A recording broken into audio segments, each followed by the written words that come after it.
The Lord be with you. With your spirit. A reading from the Holy Gospel according to Matthew. Glory to you, O Lord.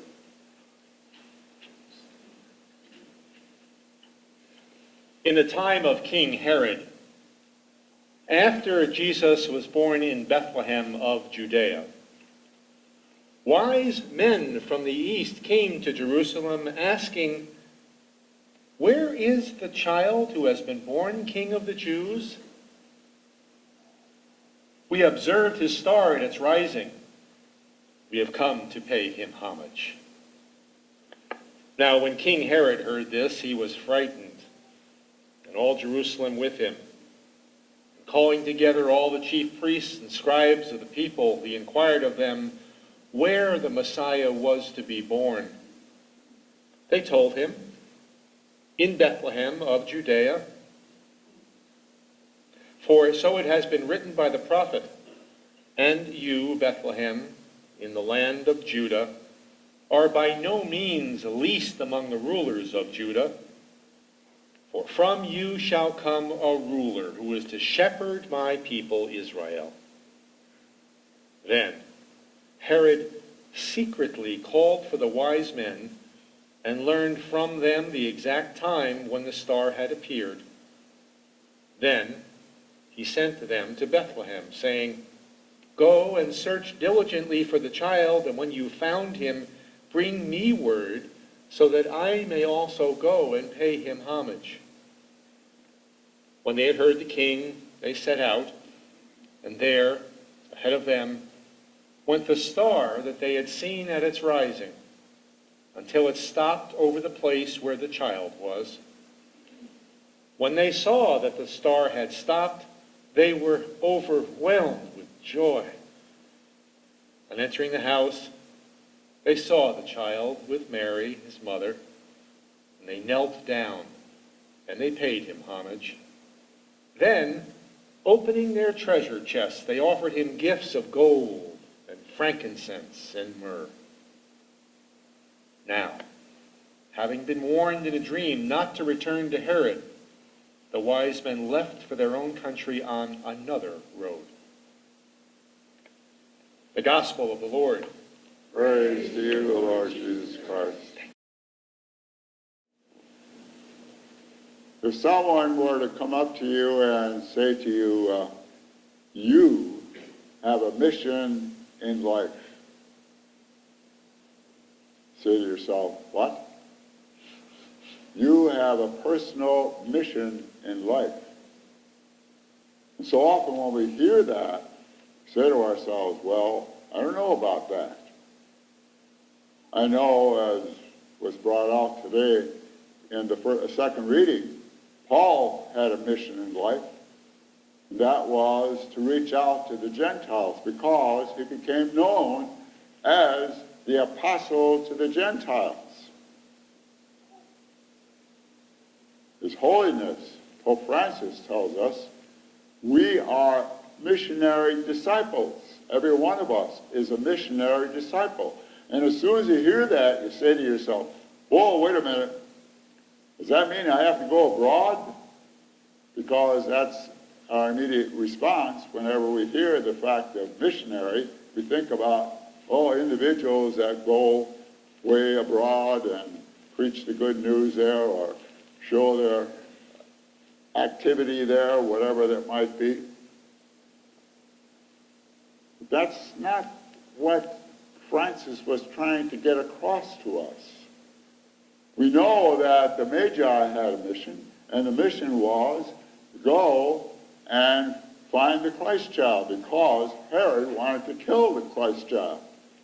That was their mission. So what do? There are these so-called three kings, although they really weren't kings. They were probably astrologers. That's where they were. Even though we hear that in the reading today, the fact that they were kings, and sometimes you find that also in the Psalms, especially in Psalm 72, kings.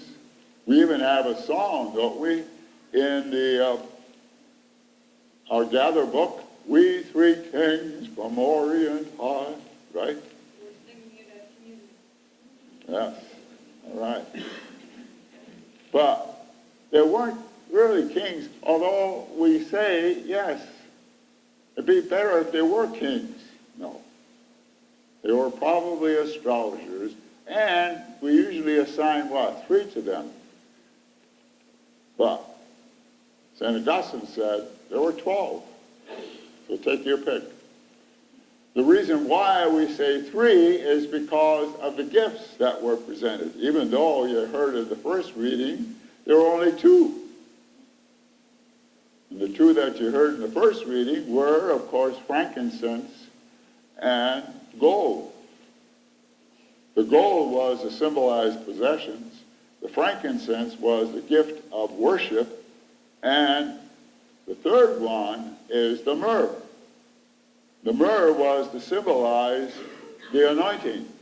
That's why there's a close relationship, we often forget that, between the crib and the cross.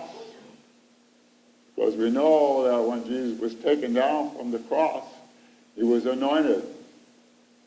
Body was anointed. That's what they did with the myrrh.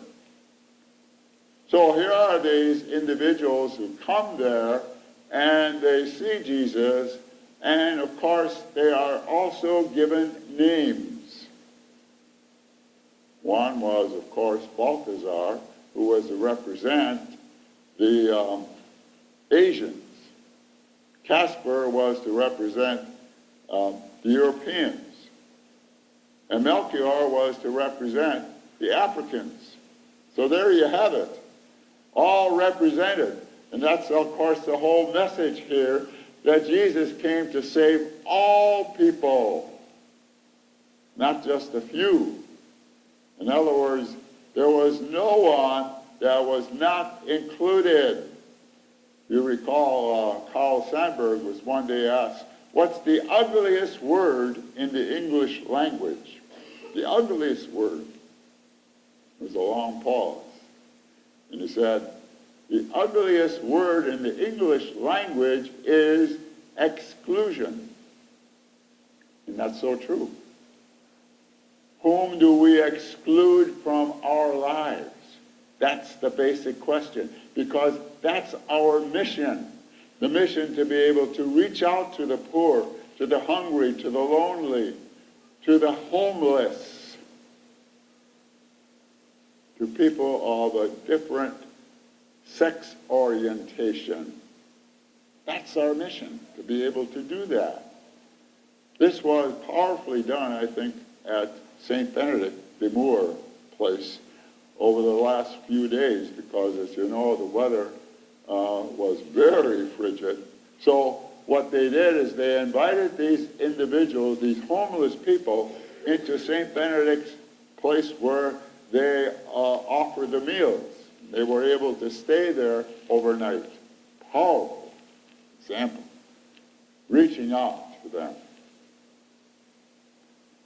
And there's a story in the latest America magazine of James Martin, who's a famous Jesuit, as you know. Jesuits do some good things. And it tells a story about the time he was in Rome, and suddenly there was this homeless man that came up to him and asked him for a sandwich. And of course he looks into his billfold, and he just sees there $20 bills. So he's certainly not going to give a $20 bill to this individual. So he keeps on walking. But the homeless individual keeps on following him. So finally he says, okay, he takes him to a baker shop and buys him a meal. Powerful example of an individual who didn't give up. And he was able then to reach out to him. And then you find once the individuals get there to see Jesus, what do they find? They find Jesus there, and he is that light. And suddenly the star stops there, and he's able to say, yes, here is Jesus. Here's the one they were trying to find. and they sought after. And what happens to those individuals? I think that's what's so important for us to always remember too. What happens to the Magi? What happens to the Magi is the fact that they were changed by that encounter. They were changed by that encounter. They didn't go back the same way that they came, because somehow that encounter with Christ changed their lives. And you see this over and over again, don't you, in the Gospels, where Jesus came in contact with the Samaritan woman. What happened to her? That changed her life. When he came in contact with Zacchaeus, perched up in that sycamore tree, what happened to Zacchaeus? That changed his life. And that, I think, is what has to happen to us when we come here to celebrate the Eucharist. It has to somehow touch our lives so that we always keep in mind what our mission is, and that is to reach out to others, to be able to say, yes, this is what Jesus is inviting us to do. This is what Pope Francis is inviting us to do. This is what he's challenging us to do. And to be able to do that in a spirit of love, and kindness, and compassion, that's our mission. Can we do that? Yes.